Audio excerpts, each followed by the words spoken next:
The Morgan affair is not unlike Joseph Smith's death in the sense that it was a setup, a ritual, occult murder. Let's discuss the Morgan affair. He was murdered because he made a book. This is a copy. The first 3 degrees of Freemasonry. So this was 1825-ish. He's murdered 1826. This is published 26-27. There were what we'll call pre-Mormons that were friends with William Morgan. It's too complicated to go in here. But Joseph Smith married Lucinda Morgan Harris. She was remarried to Harris at the time that he married Lucinda. He made her his, I believe, his second polygamous wife. You can find that out by reading books like Todd Compton's, another one of the drummed out Mormons, Sacred Loneliness. You know how it is in the bedroom. Anyhow, Morgan exposed the first 3 degrees, and this cost him his life. Now, you can Google this stuff up, and it's actually easier to look at it on YouTube. But all the illustrations are here, secret handshakes, just like you see in the famous Mormon ritual that's reenacted by Jeremiah Films. So how does Lucinda Morgan feel having 2 husbands murdered by Freemasons in Freemasonic ritual murders? When her husband was murdered, it wasn't just murdered. He was kidnapped, he was moved place to place. They did a lot of mean things to her, which are too complicated to go into. You know, it's the words they use. Then what happens to Joseph? Well, it's the same thing. You know, he's placed in an unlocked jail with free access to his friends who smuggle in a couple of guns. There was a Derringer. You don't ever hear about it. It was a Derringer. I'm not sure it was used, but the Allen 6-shooter was. We all know the story, right? And some wine. This was all smuggled in. Well, everyone involved in both of these stories, whether it's Morgan or Joseph, was a Freemason. Everyone in the jail was a Freemason. Everyone outside the jail was a Freemason. In Morgan's situation, when he was murdered, his body was disguised. The body itself was altered, and different clothes were put on him. And then there was confusion about the wives being able to identify the body. I say wives because one woman identified it as her husband, while Lucinda was saying it was her husband. These are Freemasonic ritual murders. They're done to make a point. Joe was set up. That jail was a setup. So who was involved in this murder of Morgan? Thurlow Weed talked to all the players. Knight Templars were involved. One of the major players that was going to cough up a hairball for him died just before he was going to cough up his hairball.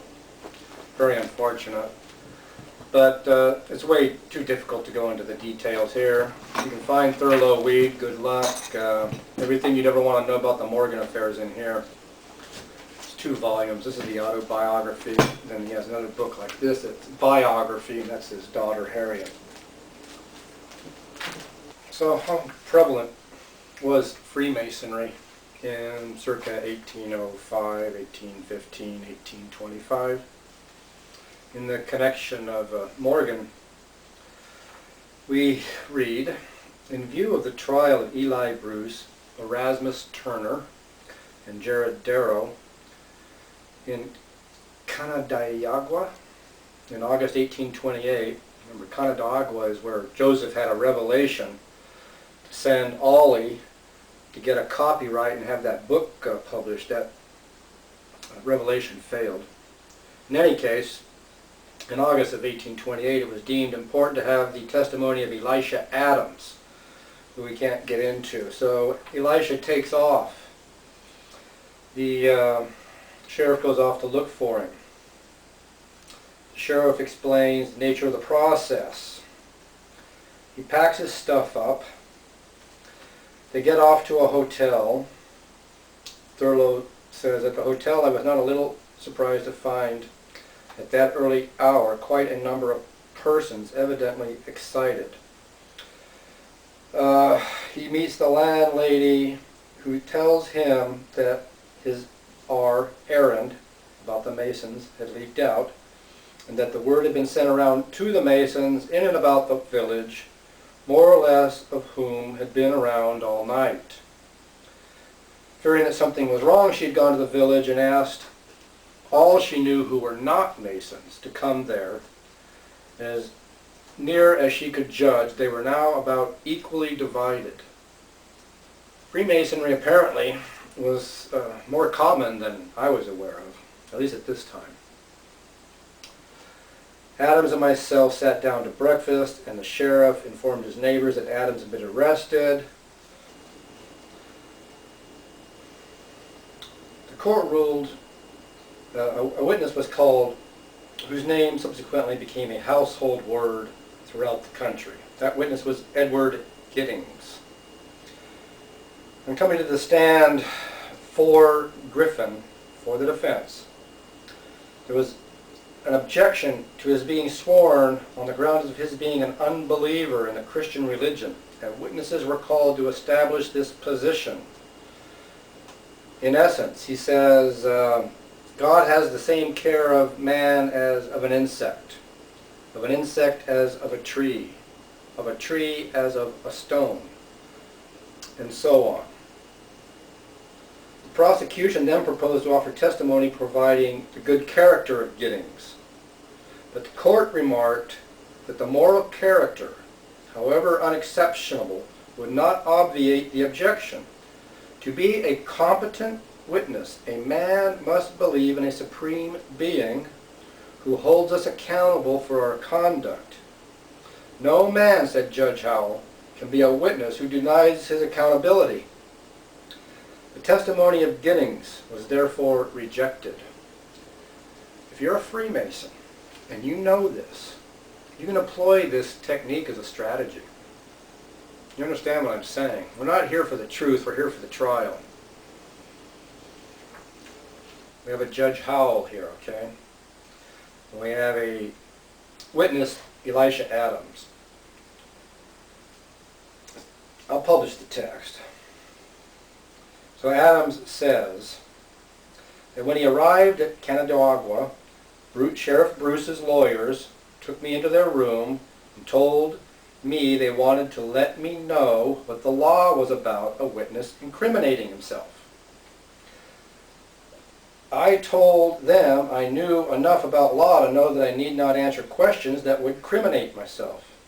They said that by refusing to answer questions because the answer would criminate me, I as much as confessed that I knew all about it, so that when I came to be tried at Niagara County, it would all be turned against me. They told me instead of refusing to answer questions, the way not to criminate myself was to say I did not know anything about it.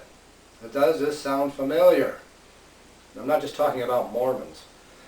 They then told me what questions they supposed would be asked and how I could answer them, and that it would be all right under the law that protects a witness from criminating himself. Now, when I talked with you, Thurlow, on the way from Vermont, I didn't understand this. So you see that I answered the questions just as the lawyers told me would be right to answer. This is difficult to describe here, but Thurlow had a conversation with him, there's a relationship, and it got turned upside down in court. Thurlow says, I was bound to be satisfied with this explanation. Adams thanked me for the kindness which I had treated him, etc. At Rochester, New York, some days afterwards, I told General Matthews about Adams' explanation. See, the general was there. The general replied that when Adams came into the room, which the counsel for the defense occupied, knowing what was about to be said, he retired, leaving that part of the business to junior counsel. So You know and you don't know.